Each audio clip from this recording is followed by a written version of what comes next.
No dia 19 de fevereiro de 2020, o Serviço de Emergência Australiano recebeu uma ligação preocupante. Quando chegaram ao local, viram que restava da história de uma família. Vem comigo conhecer esse caso. Eu sou Patrícia e esse é o Mundo Cane.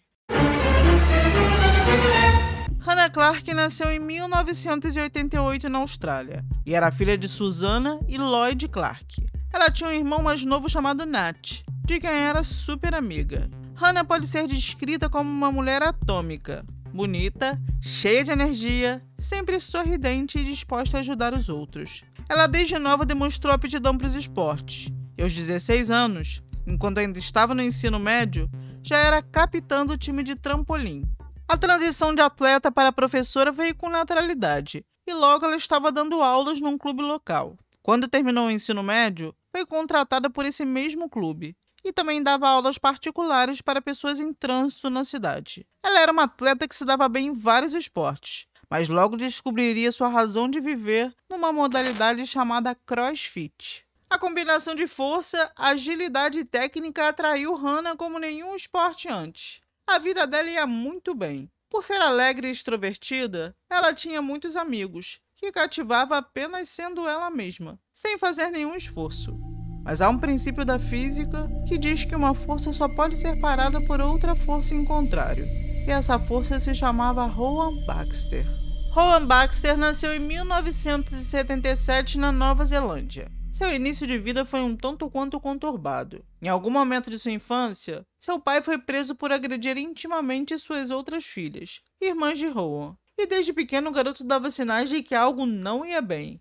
Aos 10 anos já era viciado em pornografia. E talvez para escapar do clima pesado em casa, ele e seu irmão Charles tenham se voltado para os esportes de alto desempenho.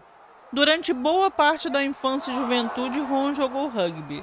E seu grande sonho era se tornar membro da seleção nacional. E ele tentou várias vezes, mas esses times têm controles internos muito rigorosos, e ele era constantemente reprovado, tanto por seus problemas em controlar a raiva, quanto por sua falta de disciplina. Nessa época ele se metia em muitas brigas na rua, e depois de uma confusão particularmente grave no trânsito, tomou uma bronca do seu técnico, não gostou da reprimenda e mudou de time. Mas a essa altura sua reputação já era conhecida, e ele não foi escalado para nenhum jogo importante. Já seu irmão Charles viveu uma história completamente diferente. Não só conseguiu ingressar na seleção nacional, como jogou uma Copa do Mundo e virou uma estrela do rugby no país, onde é respeitado até os dias de hoje. Colocando em termos simples, Rowan tinha a habilidade física de um atleta e a capacidade emocional de uma criança. Ele era controlador, não gostava que lhe dissessem o que fazer e considerava o mundo uma grande competição. Seus colegas de time dizem que ele tinha que provar o tempo todo que era melhor que os outros, mesmo quando suas habilidades não estavam sendo testadas. Era como se ele vivesse num permanente estado de tensão, e às vezes essa tensão degenerava em muita violência. Aos 18 anos, Rowan conheceu sua primeira esposa, de 16, e os dois tiveram um filho chamado Isaiah. Logo de início ficou claro que o casamento não tinha fôlego para ir muito longe. Um dia, quando Isaiah tinha apenas 2 anos, a esposa cansou do comportamento agressivo de Rowan e saiu de casa. Ele não aceitou e passou a aparecer nos lugares onde sabia que ela estaria exigindo que ela voltasse. Para convencê-la, disse que se ela não reconsiderasse, acabaria com a vida dela, com a do filho pequeno e com a dele mesmo, se é que você me entende. A moça ficou apavorada e acabou voltando. E para selar esse acordo, a família resolveu deixar a Nova Zelândia e começar nova vida na Austrália. Ready, Hammy?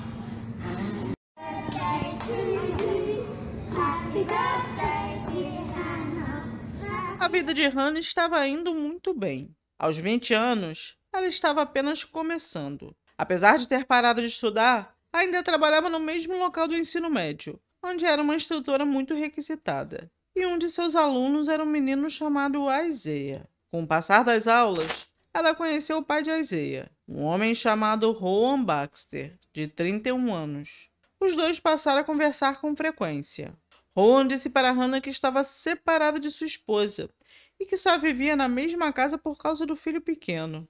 Ela acreditou nele, e a relação entre os dois ficou ainda mais próxima quando Rowan passou a dar aulas de boxe no mesmo local. Não demorou muito e os dois começaram a namorar. Rowan dizia que ia se mudar da casa da ex-esposa, mas a verdade é que ela não era nem ex e nem ele tinha recursos financeiros para isso. Os pais de Hannah, mais experientes, desconfiaram da história de Rowan estar separado e morando na mesma casa por causa do filho, e encheram a cabeça de Hannah de alertas. A esposa oficial dele também descobriu o caso amoroso, e em 2 segundos tudo se transformou numa grande confusão. Porém, algum tempo depois, Rowan realmente saiu de casa e foi morar com um amigo. E as reservas que os pais de Hannah tinham contra ele foram caindo aos poucos. Estava determinado a conquistá-los, e era gentil e amoroso com eles. Mas ninguém consegue fingir o tempo todo, e logo logo essa máscara cairia. 6 meses depois do início do relacionamento, Hannah foi fazer um cruzeiro com uma amiga, e contou para a mãe que Rowan demonstrou um comportamento muito estranho. Ele chegou a ligar para Hannah dezenas de vezes num só dia, e parecia querer saber todos os detalhes da viagem. Coisas insignificantes, que não interessariam a ninguém. Apesar dessas atitudes indicarem uma personalidade obsessiva, Hannah deixou suas preocupações de lado e o casal foi morar junto. E assim que mudaram para a mesma casa, Rowan assumiu o controle de tudo, inclusive de Hannah. Ele escolhia as roupas que ela poderia ou não usar e proibiu de acessar as redes sociais sozinha. Os dois tinham que dividir um único perfil.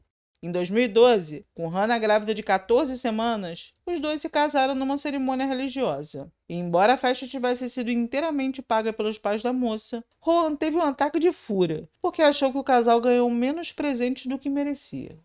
A primeira filha do casal, Alia, veio ao mundo em abril de 2013. E assim que a garotinha nasceu, Rowan achou que não precisava mais pagar pensão alimentícia para o filho do primeiro casamento, ameaçando sua ex-esposa caso ela lhe trouxesse algum tipo de problema. Com esse dinheiro extra, a ajuda dos pais de Hannah e de mais um investidor, eles conseguiram o suficiente para abrir uma academia de CrossFit. O início não foi nada fácil, e os pais de Hannah tiveram que ajudar financeiramente por vários meses. Mesmo assim, Rowan não se envergonhava de criticá-los na frente de Hannah, proibindo com frequência que ela fosse o churrasco semanal da família. Com o tempo, a implicância passou do plano verbal para o plano físico. Sue, a mãe de Hannah, frequentava a academia do casal, e Rowan pegou no colo durante o exercício, jogando-a no chão logo em seguida. Ela se machucou gravemente. Todos ao redor ficaram chocados, mas Rowan simplesmente riu, como se tudo não passasse de uma grande brincadeira. No Dia das Mães de 2014, com Hannah grávida pela segunda vez, Rowan proibiu que ela passasse o dia inteiro com a mãe, exigindo que voltasse para casa no meio da tarde para ficar com ele. Esse foi apenas um dos eventos familiares que seu egoísmo inviabilizou. Ao longo dos anos, os Clark, que eram festeiros e gostavam da casa sempre cheia, tiveram que se acostumar com a ausência da filha. O prejuízo era sentimental, mas também era material. Além de terem investido no negócio do casal e terem passado meses sustentando os dois, viram outro filho, irmão de Hannah, sofrer com a ganância do cunhado. Rowan pegou o carro do rapaz emprestado e dirigiu por meses, acumulando multas e só devolvendo quando o rapaz exigiu o veículo de volta. Detalhe, devolveu sem nenhuma gasolina. E em virtude do garoto ter cobrado e pego o veículo de volta, Rowan simplesmente parou de falar com ele. Era como se não existissem limites para sua falta de consideração. Porém, em breve ele ultrapassaria mais uma barreira. Quando Hannah estava no final da segunda gravidez, Rowan bateu um portão nela, causando-lhe uma ferida na perna. Posteriormente, ele jurou que esse episódio foi um acidente. Logo em seguida, em 2015, nasceu a segunda filha do casal, Lyanna, e no ano seguinte veio Trey. Essas eram as crianças adoráveis da família Baxter. E agora que o trio está completo, chegou a hora de falar um pouquinho sobre elas. Alia, a primogênita do casal, era uma criança muito inteligente. Aos 6 anos, tinha a capacidade de compreensão e leitura típicas de uma criança mais velha. Por causa desse talento, ela era a contadora oficial de histórias da família, entretendo os irmãos com textos cheios de fadas e heróis de terras distantes. Ela também era boa na parte física e gostava de copiar os movimentos de crossfit que via a mãe fazendo. Ali era muito ativa na academia dos pais e estava por lá praticamente todos os dias. A próxima da escadinha era Lyanna, de 4, considerada a palhacita da família.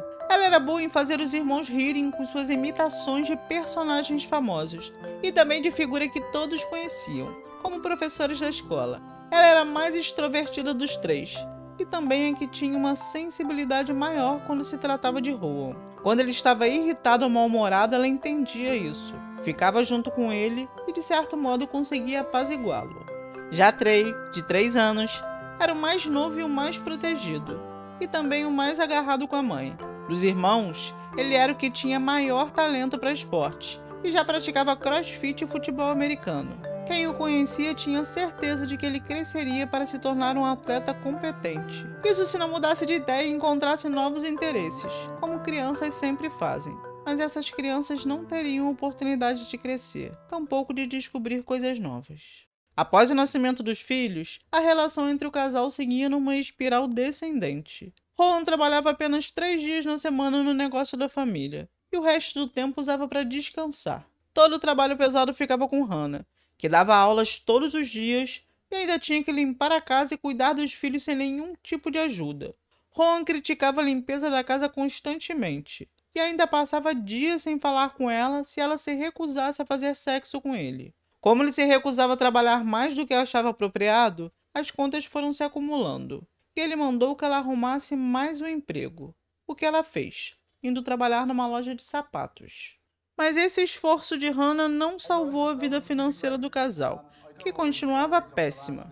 O fato de Rowan ser extremamente grosseiro com os alunos e entregá-los de bandeja na mão das academias concorrentes também não ajudava em nada. Durante as aulas, ele ficava furioso se Hannah tivesse um desempenho melhor do que o dele, e expressava isso com grosserias. E em casa as coisas funcionavam mais ou menos do mesmo jeito. As crianças sofriam com o comportamento errático do pai. Quando estava irritado com Hannah e queria castigá-la, ele proibia que os filhos fossem às festinhas de amigos e eventos da escola. As pequenas transgressões de comportamento também eram punidas com severidade. Se um brinquedo não fosse guardado no lugar correto, por exemplo, ao invés de chamar a atenção dos filhos e corrigi-los, ele simplesmente jogava no lixo, independente do quanto tivesse custado. Ele também era muito brusco com as crianças. Durante uma guerra de travesseiros, abriu a cabeça de Alia e mergulhou o Trey numa banheira cheia de gelo para registrar nas redes sociais. A angústia do garotinho era nítida, e a única pessoa a achar graça foi ele mesmo. Ele também agredia Hannah durante os momentos íntimos do casal, asfixiando-a e a obrigando a fazer sexo contra a vontade várias vezes. E isso tem um nome, que o YouTube odeia, mas eu vou colocar na tela para você. Em uma determinada ocasião, eles chegaram a entrar num confronto físico quando ele tentou forçá-la, imobilizando seus braços e pernas. E ao ter sexo negado, Rowan usava o tratamento de silêncio. Ficava semanas sem falar com Hannah e com os filhos. Era tão doloroso e confuso para as crianças que Hannah passou a se submeter cada vez mais, mesmo que não tivesse vontade, com o intuito de poupá-las. Acusações de traição eram frequentes, e também ofensas verbais. Rowan tinha verdadeiro horror a pessoas acima do peso, e constantemente chamava Hannah de gorda e de outros adjetivos equivalentes, apenas recapitulando que era essa mulher que ele chamava de gorda.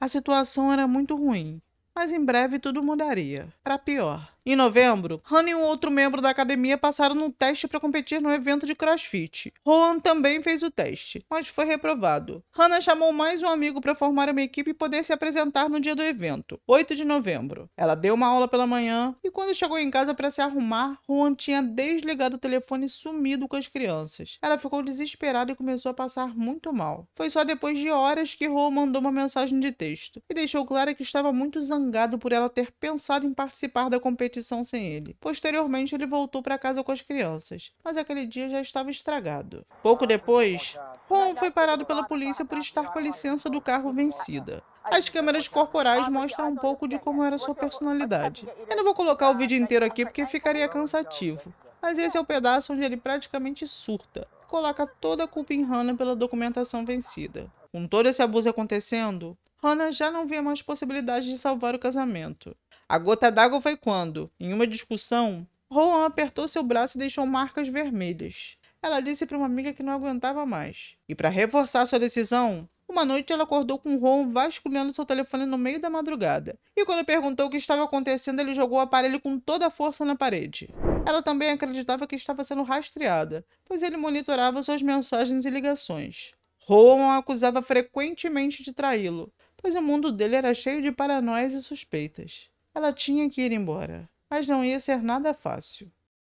No dia 26 de novembro de 2019, Hannah esteve num centro de acolhimento pedindo ajuda para terminar o casamento de forma segura. Ela explicou que o marido era abusivo e controlador, e que a ameaçava. Eles desenvolveram um plano de segurança para ajudá-la nessa transição, e combinaram que, como não era seguro entrar em contato com ela porque havia o risco real dela estar sendo monitorada, a própria Hannah entraria em contato com o centro se precisasse. No mundo externo, tudo estava dando errado também. Depois de muitos percalços financeiros, a academia de CrossFit do casal faliu e deixou os dois com uma dívida alta com os investidores. Mas de certa forma foi algo positivo, pois sem esse vínculo, era hora de agir. Hannah dividiu o plano de segurança com os pais e ficou combinado que ela e as crianças voltariam a morar com eles. E no dia 5 de dezembro de 2019, isso finalmente aconteceu. Hannah saiu de casa levando algumas coisas e comunicou ao marido que tinha intenção de se separar. E a essa altura você já deve imaginar que um homem como Rowan não aceitaria essa decisão. Ele ligou para ela inúmeras vezes tentando fazê-la mudar de ideia, mas ela não ia mudar de ideia. No mesmo dia foi à delegacia registrar queixa por ele obrigá-la a fazer sexo contra a vontade praticamente toda noite. O policial ofereceu uma medida protetiva, que a princípio ela não aceitou por medo de deixar Rowan ainda mais irritado. Porém, a possibilidade de entrar com uma protetiva foi discutida com o centro de acolhimento no final daquele mesmo dia. Mas aqui para nós, acho que Hannah ainda acreditava na possibilidade dele vir a ser um bom pai, porque nos dias seguintes ela saiu com ele para conversar e inclusive levou as crianças para visitá-lo. E foi nesse dia que ela deve ter perdido as ilusões, porque ele se recusou a deixá-la ir embora. E mesmo com a presença dos pais dela, ele se recusou a liberar as crianças e chorou, colocando a culpa neles por não tê-lo ajudado a corrigir seu comportamento antes. A partir daí ele passou a se esforçar, marcando inclusive uma consulta com um psiquiatra, tudo para tê-los de volta. Mas Hannah não queria Rowan, e inclusive criou redes sociais só para ela, além de voltar a usar o nome de solteira. Sua intenção era dividir a custódia das crianças com ele, já que ela o considerava um bom pai, mas péssimo marido. Porém, infelizmente ela estava errada. No dia 26 de dezembro, em um incidente no qual ele ficou irritado porque ela não queria deixá-lo levar as crianças, ele jogou-a do meio com força no banco do carro e a menina bateu a cabeça. Ele, obviamente, colocou a culpa em Hannah, entrou no carro e foi embora. Uma testemunha que estava passando no local viu a cena e ficou horrorizada, e quando o primeiro carro de polícia passou, ela acenou e contou o que tinha visto. O policial foi até Hannah, que confirmou tudo. And he took the middle one and just took off with her in my car. Well, this is my other car, but the other car's registered in my name. Okay. And now he's telling me he won't give her back. Where would he be going? Just home? Probably or? home, I'm guessing. And now he's trying to But you're play not living games in with the me same on the house? phone. No, we've been separated for a few weeks now. I'm staying at my parents. Okay. So what's led up to this? Just that you've seen each other and he's decided. Yeah, and that you he's need to decided choose? that because I've said to him, you need to wait until we can get this sorted. Yeah. You're not having them stay with you because Okay. you won't return them. And then I'm like, you go and pull a fucking stunt like this. The other two are absolutely beside themselves. She's pulling her eyes out. Was anything like any other words exchanged? Like, how was he acting? Or he's just said Oh, that? just a and psycho that he's taking her, and that's it. And then he just called me now and said, you know, you either bring the other two back or I keep her. And I'm like, they were in my care. Like, they were in my Yep. care. I was doing a good thing Yeah, of course. by letting them see him. Okay. Do you want to see if he'll come back here? Will he come back here? Where's he saying come back to where? No, to his house. I've been speaking with Constable Kirsten Kent at the Carina Yeah, okay. station, and we've been in talks of whether or not to get a DVO. But the only reason I didn't is because I was scared that it would antagonise the situation Yeah. more, and I thought that by keeping them with me would prevent something like this happening. Yeah, okay. It's like you probably, as Constable Kent's probably said, it's a bit of a tough situation. Without any orders in place, there's not a great deal we can do in relation to the custody of the children. So, being the biological father, he does have a right to the child, and unfortunately, we can't just go and take the child, even though he's acting like. Even though he's taken her away from me Yeah. when they were in my care. Yeah, unfortunately, because he is the biological father of the child, we can't go and just seize the child and give it back to you. This is so I know it's This is frustrating. So fucking messed I know, up. it's crazy. It drives us insane I too. was trying to do. But we I can know, ask him. but we can at least we can try ask him and if get he'd some be sort of prepared to civil bring the arrangement child back back. together. What's I his don't object to him actually seeing the kids. I just What's his name? Rowan Baxter.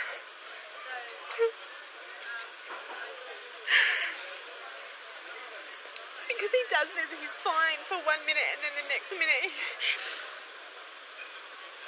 Did you know? Is it stemming from anything, or is it just a The separation? fact that I left. Yeah. So there's been a lot of domestic violence, not physical but emotional, controlling, etc.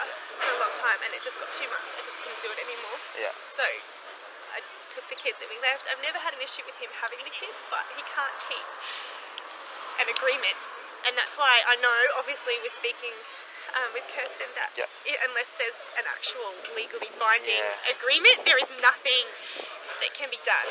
Which is why once I got them back on Sunday, I decided to keep them with me. We'll see what we can do today, but I can only urge you to get onto the civil. I know, and I've tried, but because everything's shut Yeah, it's due to that Christmas, time of the year, 6th of January is they said the earliest. Mesmo que a polícia estivesse mais ou menos de mãos atadas, eles decidiram ir até a casa de Rowan para convencê-lo a entregar Laiana. Mas ele não estava lá. E não estaria pelos próximos 3 dias, porque ele levou a criança para a casa de um amigo e ficou escondido. E por algum resto de consciência, fez uma chamada de vídeo para mostrar que a menina estava viva e bem, mas não permitiu que a mãe a visse pessoalmente. Isso foi a gota d'água. No dia 28 de dezembro, Hannah finalmente compareceu à delegacia para entrar com uma medida protetiva. E no mesmo dia, Rowan recebeu uma notificação dos advogados de Hannah, intimando-a a entregar a criança. Um de seus amigos, que tinha alguma experiência jurídica, o aconselhou a seguir essa notificação. Ele ainda tentou negociar, mas não foi bem sucedido. Os amigos que tiveram contato com ele nessa fase dizem que ele parecia triste e assustado. Já Hannah parecia determinada. O sequestro da filha deve ter acionado todas as defesas possíveis nela. A protetiva estabelecia que Rowan não podia chegar a menos de 100 metros dela das crianças, até que a questão da guarda fosse resolvida por um tribunal. E no dia seguinte, os policiais foram notificá-los dessa ordem. Segundo o relato desses profissionais, Rowan chorou e disse que era um excelente pai, e que muitas pessoas poderiam atestar esse fato. Naquela mesma noite, ele ligou para um amigo e disse que, caso não conseguisse a guarda compartilhada, Hannah nunca mais veria as crianças. Isso já era prenúncio do que viria a seguir. Ao mesmo tempo, Hannah também sentia que um ato destemperado por parte de Rowan era possível. Ela confidenciou a uma amiga que achava que o ex-marido poderia machucar as crianças para fazê-la sofrer.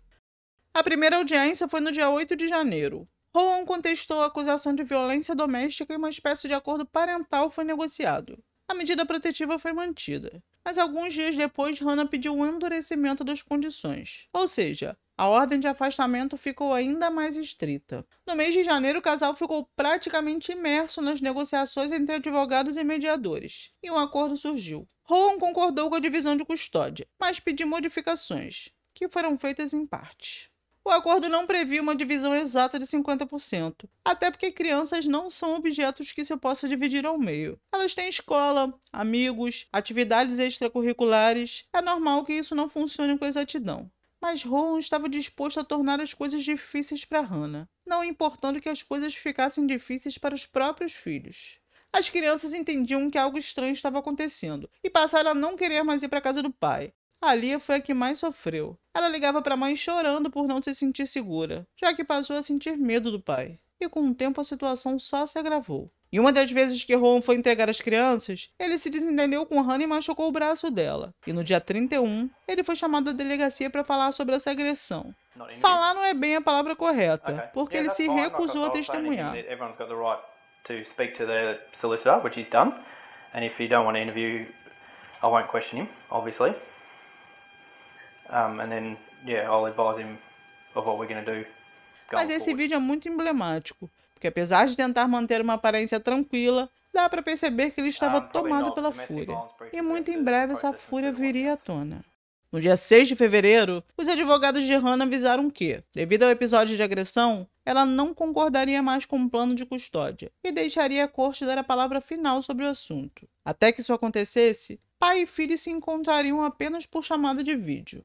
Os advogados de Rowan contestaram essa decisão e pediram que o acordo fosse restabelecido. Para tanto, Rowan disse estar disposto a fazer um tratamento de saúde mental. E ele realmente fez, em seus próprios termos. Segundo a psicóloga que o atendeu, Rowan disse que seu relacionamento era perfeito e que a ex-esposa estava apenas manipulando o sistema. Mas Hannah não acreditava mais nas promessas dele. Ela queria mantê-lo longe. Para uma colega de trabalho, ela confidenciou que sabia que Rowan queria matá-la e que se ele tivesse qualquer chance de ficar sozinho com ela, colocaria esse plano em prática. Para a mãe, ela disse que precisava fazer um testamento para assegurar o bem-estar das crianças. E ela estava certa, porque no dia 17 de fevereiro, as câmeras de vigilância gravaram um anônimo andando nos corredores e escolhendo alguns produtos, como um vasilhame para colocar gasolina. Era o início do fim. No dia seguinte, Rowan saiu de casa às 6h40 da manhã. Ele parou num posto e encheu um recipiente até a boca de gasolina. Às 8 horas, ele estava na vizinhança dos pais de Hannah. Sem saber o que a esperava, ela saiu de casa com as crianças no carro. Os 3 estavam presos pelo cinto de segurança no banco de trás. No meio, Trey. Ali, atrás do banco da mãe, Eliana na outra ponta, atrás do banco do passageiro. Foi tudo muito rápido. Assim que Hannah saiu da garagem, Rowan entrou no carro pela porta do passageiro e mandou que ela dirigisse. Ele estava com a lata de gasolina na mão. Ao mesmo tempo, um vizinho chamado Michael estava na garagem de casa lavando o carro quando Hannah estacionou gritando e pediu que ele chamasse a polícia. O vizinho viu que Hannah estava molhada do que depois descobriu ser gasolina e que Rowan estava impedindo-a de sair do carro. Hannah estava lutando com ele e então ele acendeu um isqueiro. Em questão de segundos, o carro pegou fogo. O vizinho conseguiu abrir a porta do passageiro e Hannah saiu engolfada pelas chamas. Ele pediu que ela rolasse no chão para apagar o fogo e foi até o outro lado do carro ajudar Rowan, que também estava do lado de fora pegando fogo. Hannah gritava avisando sobre as crianças, mas não era possível ajudá-las. O carro tinha virado uma bola vermelha. Outra mulher que passava também tentou ajudar Hannah, que já estava caída no chão. A essa altura, muitas pessoas já tinham se envolvido nos primeiros socorros ao casal. Uma vizinha chegou correndo com um extintor de incêndio, mas foi impedida por Rowan, que agredia quem tentasse chegar perto do carro. Ele estava disposto a garantir que os filhos não recebessem ajuda, e em determinado momento foi até o banco do passageiro e pegou uma faca, que usou para se ferir no estômago. Quando os bombeiros chegaram, apagaram o resto do incêndio, mas o estrago estava feito. Hannah estava consciente e até contou o que tinha acontecido para os oficiais, mas viria a morrer mais tarde no hospital. Rowan teve uma parada cardíaca e faleceu no local. Já as crianças não tiveram a menor chance. O dano foi tão severo que não foi sequer possível identificá-las a olho nu. Rowan deixou uma nota. Ele culpou Hannah até o final e não assumiu nenhuma responsabilidade por seus erros. Os policiais acharam chocolates no carro dele, que seria usado para distrair as crianças. Segundo as investigações, seu plano era sequestrar a família, matar Hannah lentamente e depois fugir com os filhos, mas Hannah impediu, lutando fisicamente com ele. Esse caso chocou a Austrália e ajudou a promover mudanças legislativas profundas nos casos de violência doméstica. O martírio de Hannah Clarke e seus filhos não pode ser esquecido. Se você chegou até aqui, te agradeço. E daqui a pouco tem mais. Valeu!